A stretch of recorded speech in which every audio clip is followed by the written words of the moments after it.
Hello friends, आज हम लोग पढ़ेंगे हड़प्पा सप्ताह भाग 4 के तहत राजनीतिक व्यवस्था, यानी कि हड़प्पा सप्ताह की राजनीतिक व्यवस्था कैसी थी।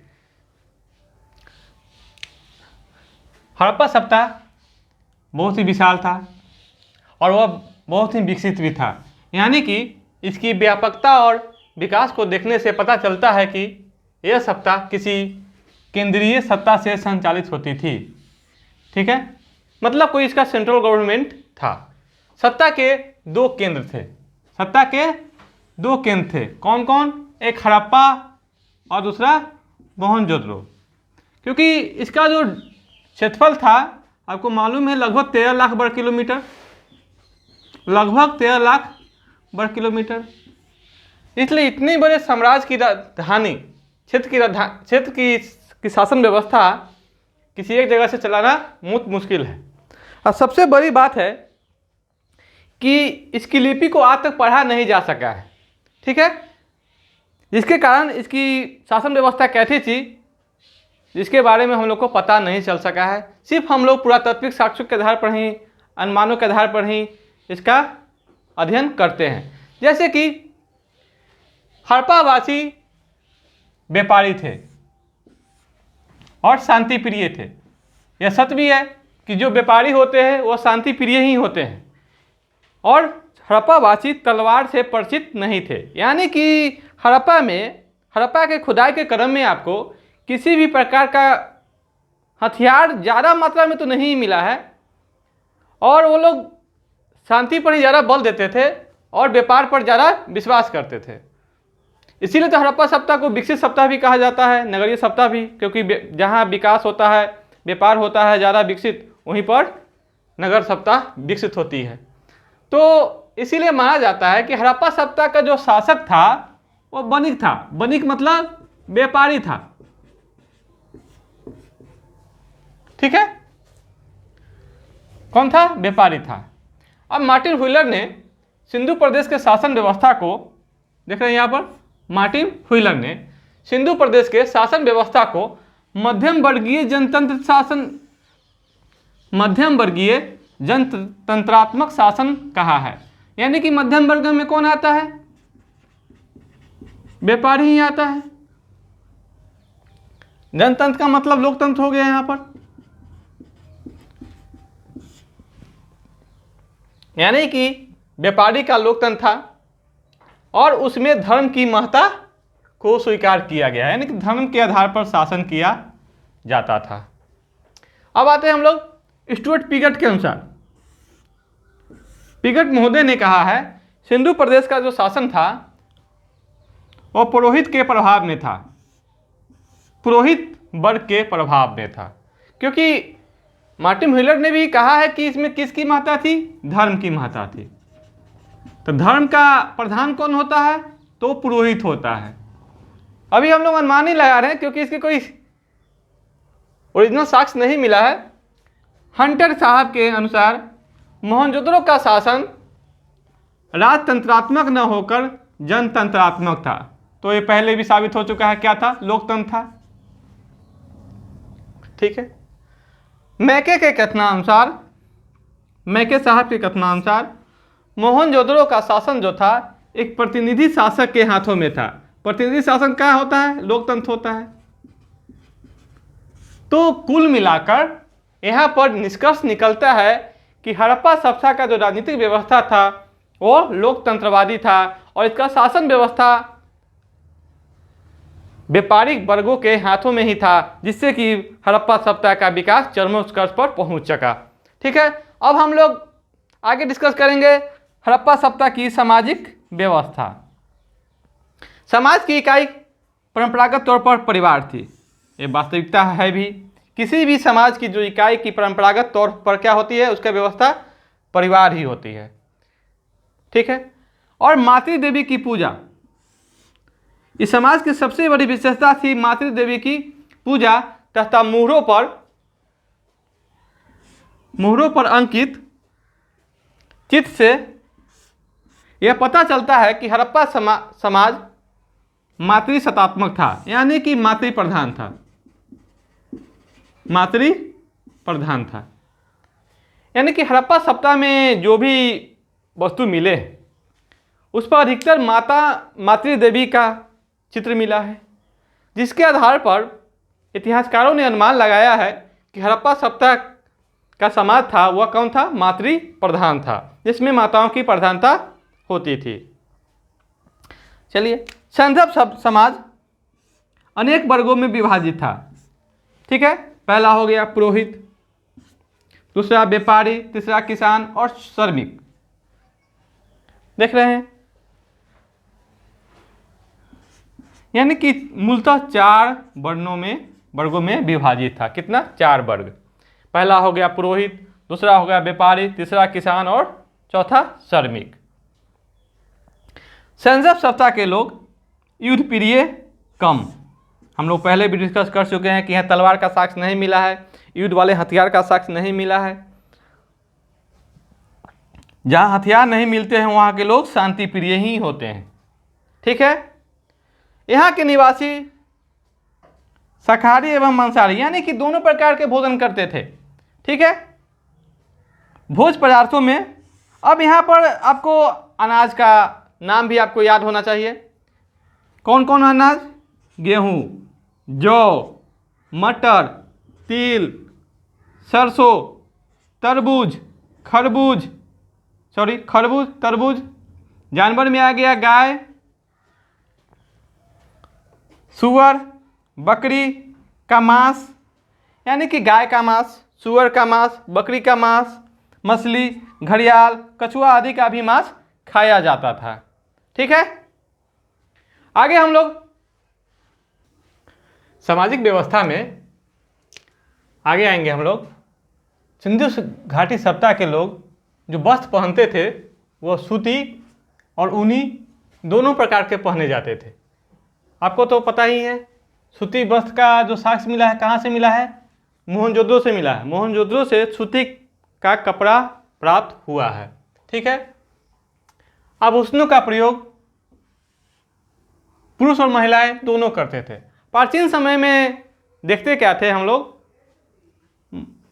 आभूषण पुरुष और स्त्रियां दोनों पहनते थे। ठीक है, मनोरंजन के लिए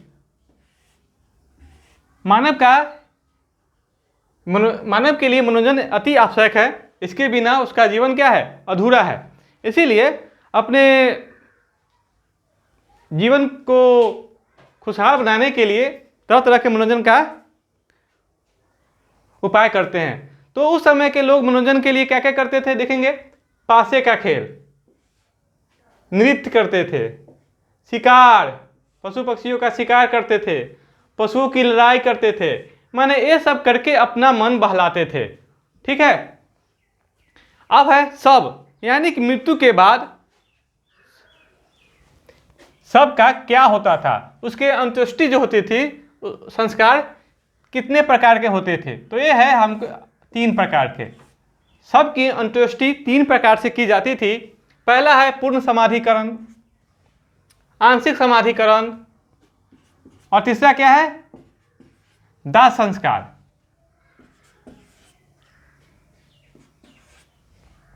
चलिए, पूर्ण समाधिकरण में क्या है? संपूर्ण शव को भूमि में दफना दिया जाता था।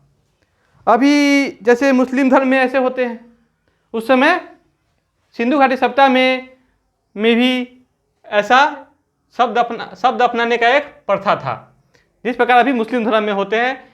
संपूर्ण सबको क्या करते थे? भूमि में दफना दिए जाते थे। अगला है आंशिक समाधिकरण।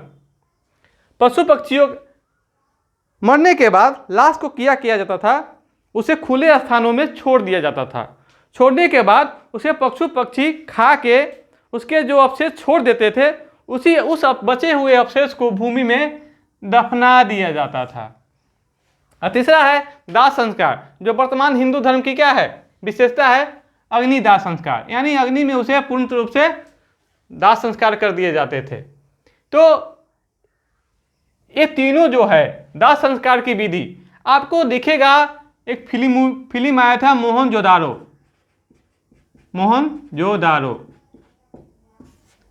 इसमें यह बड़ी विशेषता के साथ दिखाया गया है। ठीक है, अब आते हैं हम लोग इसकी धार्मिक जीवन के बारे में। कि सिंधु घाटी सभ्यता की धार्मिक जीवन कैसी थी। पढ़ाने से इसको बताने से पहले हम लोग डिस्कस करना चाहेंगे, अभी हम लोग जो धर्म के बारे में पढ़ेंगे, सिंधु घाटी सभ्यता के धर्म के बारे में पढ़ेंगे, तो वो जो धर्म होगा वर्तमान हिंदू सभ्यता, वर्तमान भारतीय सभ्यता के धर्म के समतुल होगा, या यानी कहिए कि सेम टू सेम होगा। तो हम लोग आते हैं मोहनजोदड़ो से प्राप्त एक सील पर 3 मुख वाला, देख रहे हैं ना, पशुपतिनाथ की मूर्ति आकृति मिली है, जिसके सिर पर क्या है, सिर पर 3 सींग है। उसके बाईं ओर एक गैंडा है और भैंसा है, दाईं ओर क्या है, एक हाथी है और बाघ है, उसके नीचे क्या है, हिरन है। तो इसको क्या चीज कहा गया है, पशुपतिनाथ, यानी कि मार्शल साहब ने, जॉन मार्शल ने आध शिव कहा है, यानी कि आधा शिव कहा है। यानी कि देख रहे हैं भगवान शिव की आराधना शुरुआत हो गई, भगवान शिव की आराधना की शुरुआत यहाँ से हो गई। ठीक है, एक मूर्तिका में से स्त्री के गर्भ से निकलता हुआ पौधा दिखाई गया है। एक मूर्ति में है, स्त्री सोई हुई है, उसके गर्भ से निकलता हुआ पौधा दिखाई गया है, जिससे पता चलता है कि यह धरती की देवी की प्रतिमा है, यानी पृथ्वी की देवी, पृथ्वी देवी की क्या है, प्रतिमा है। और हड़प्पा सभ्यता के लोग इसे धरती की उर्वरता देवी मानकर पूजा करते थे, क्योंकि अभी भी वर्तमान हम लोग धरती की पूजा करते हैं। किस आधार पर, क्योंकि ये हमें संरक्षण देती है, किससे, खाद्य पदार्थों से। इसके बिना उपजाऊपन से हम लोग का जीवन क्या है, अधूरा है। तो वर्तमान में भी हम लोग इसकी पूजा करते हैं। ठीक है, हड़प्पा सभ्यता से स्वास्तिक, चक्र और क्रॉस के भी साक्ष्य मिले हैं, देख रहे हैं हम लोग। तो यहाँ पर स्वास्तिक और चक्र सूर्य पूजा का प्रतीक माना जाता है, तो हम लोग भी वर्तमान में क्या करते हैं, सूर्य की पूजा करते हैं। ठीक है, और क्रॉस तो हम लोग जानबे करते हैं किसका है, ईसाई धर्म का, यानी हम लोग उस समय क्रॉस का भी उपयोग करते थे। हम लोग नहीं, सॉरी, संदर्भ सभ्यता के लोग क्रॉस का भी उपयोग करते थे धार्मिक मामले में। ठीक है, अब वृक्ष के मामले में आ जाए, पीपल और बरगद वृक्ष की भी पूजा की जाती थी। अभी भी क्या है, पीपल की और बरगद के वृक्ष की पूजा हमारे हिंदू धर्म में, भारतीय सभ्यता संस्कृति में बड़े ही प्यार के साथ किए जाते हैं। तो उस समय और वर्तमान में भी देख रहे हैं सेम टू सेम पूजा हो रहा है, पीपल और बरगद का धार्मिक मान्यता सेम टू सेम है। और आते हैं पशु पूजा में, कुंवर वाले सांड की पूजा की जाना। वर्तमान में भी हम लोग कहीं भी कुंवर वाले सांड देखते हैं तो क्या करते हैं, सर झुका लेते हैं, या उसको लेकर हमारे जो हिंदू धर्म के कुछ ठेकेदार हैं क्या करते हैं, भिक्षा वृत्ति का काम करते हैं, कुंवर वाले सांड। और हमारे जो धर्म, हिंदू धर्म के लोग हैं, उसे आराम से क्या दे देते हैं, भिक्षा दे देते हैं। ठीक है, तो देखेंगे हम लोग पीपल और बरगद वृक्ष की पूजा की जाती थी, कुंवर वाले सांड की पूजा की जाती थी, लिंग योनि की भी पूजा की जाती थी। इसके कंटेक्स्ट में हम लोग देखेंगे मोहनजोदड़ो से शिवलिंग बनाने का तो कारखाना ही मिला है, शिवलिंग का कारखाना ही मिला है। यानी कि हड़प्पा सभ्यता से या सिंधु घाटी सभ्यता से आपको बहुत सारे शिवलिंग मिले हैं, और मोहनजोदड़ो से तो इसका कारखाना ही मिला, जिससे पता चलता है यहाँ की लिंग योनि की पूजा भी की जाती थी। धार्मिक दृष्टिकोण का जो इसका आधार होगा, इहलौकिक होगा, यानी कि जिंदगी जीने का आधार होगा, और यह व्यवहारिक होगा, जो व्यवहार में उपयोग किया जाए उसी की हम पूजा की जाएंगे। ठीक है, पारलौकिक संदर्भ में नहीं किए जाएंगे, यानी कि वर्तमान जीवन में जिसका उपयोग किया जाए, जिसका आधार हो, उसी की पूजा की जाए, न कि हम भविष्य के लिए, मरने के बाद ये होगा वो होगा उसके लिए हम लोग पूजा पाठ करेंगे। ठीक है, तो इसका आधार क्या था, इहलौकिक था और व्यवहारिक था। मूर्ति पूजा का आरंभ, इतने सारे हम लोग जो मूर्ति देखे हैं, तो इसका आरंभ कहाँ से माना जाता है, संदर्भ सभ्यता से, यानी कि हड़प्पा सभ्यता से ही माना जाता है। अब हम लोग 2 क्वेश्चन यहाँ बनता है, सिंधु सभ्यता की देन भारत के संदर्भ में क्या है। तो सिंधु सभ्यता की देन जो कहेंगे भारत के संदर्भ में, वो धर्म है। जो धार्मिक चीज़ों का पूजा वो लोग करते थे, मान्यता देते थे, उसकी मान्यता हम लोग वर्तमान में भी करते हैं। लेकिन अधिकतर क्वेश्चन जो होते हैं वो आपको नगर के बारे में होते हैं, तो इसको हम लोग विशेषता देखेंगे। सिंधु घाटी सभ्यता की विशेषता क्या है, तो यह नगर नियोजन है। ठीक है, तो यहाँ पर आप लोग क्वेश्चन हेर फेर नहीं करेंगे, सिंधु घाटी सभ्यता की देन हो जाएगा धर्म, और सिंधु घाटी सभ्यता की विशेषता हो जाएगा नगर नियोजन। आगे हम लोग पढ़ेंगे आर्थिक जीवन, ठीक है।